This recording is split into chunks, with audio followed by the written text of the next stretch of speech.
General స్టడీస్లో భాగంగా సింధు నాగరికత చరిత్రలోకి వెళ్తే సింధు నాగరికత మన దేశ మొదటి surveyor general sir John Marshall.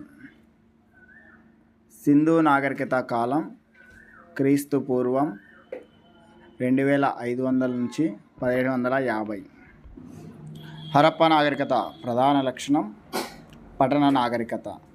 Sindhu నాగరికతకు Harappa నాగరికత అని పేరు పెట్టిన వ్యక్తి సర్ జాన్ మార్షల్. క్రీస్తకం 1922లో సింధు మైదానంలో సర్ జాన్ మార్షల్ నాయకత్వంలో మొహంజోదారో, హరప్పా మొదలైన చోట్ల జరిగిన త్రవ్వకాల్లో బయటపడింది.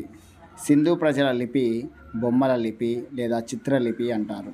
సింధు ప్రజలకు తెలియని జంతువు గుర్రము, తెలియని లోహం ఇనుము. ప్రపంచంలో మొదటిసారిగా పత్తిని పండించిన వారు సింధు ప్రజలు. సింధులయ నాగరికత నిర్మాతలు ద్రావిడులు. సింధు ప్రజలు పవిత్రంగా పూజించిన పక్షి పావురం, జంతువు వృషభం, చెట్టు రావి. విస్తారంగా వాడిన లోహం రాగి. సింధు ప్రజల ఆరాధ్య దైవం అమ్మ తల్లి. వరదల వల్ల 7 సార్లు దెబ్బతిన్న నగరం మొహంజోదారో.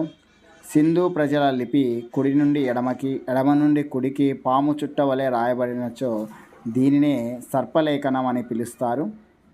సో సింధు నాగరికత ఎలా అంతమైందని ఒక్కొక్క శాస్త్రవేత్తల అభిప్రాయం. మార్టిమన్ వీలర్ ప్రకారం ఆర్యుల దండయాత్ర వల్ల సింధు నాగరికత అంతమైందని చెప్పారు.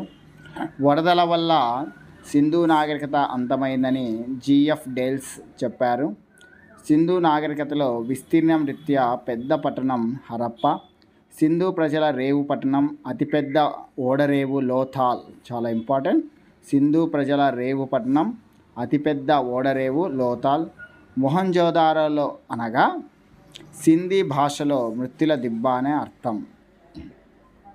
సో సింధు నాగరికతలో మహాస్నానవాటిక, నర్తకి, కాశ్య విగ్రహం, అతిపెద్ద ధాన్య నగరం, భవనం, జనాభా రీత్యా పెద్ద పట్టణం.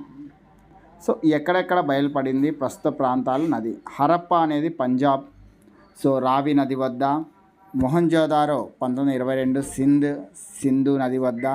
కాలిబంగన్ రాజస్థాన్, గగ్గర్ సరస్వతి నది వద్ద. లోథాల్ గుజరాత్ భోగావా నది వద్ద.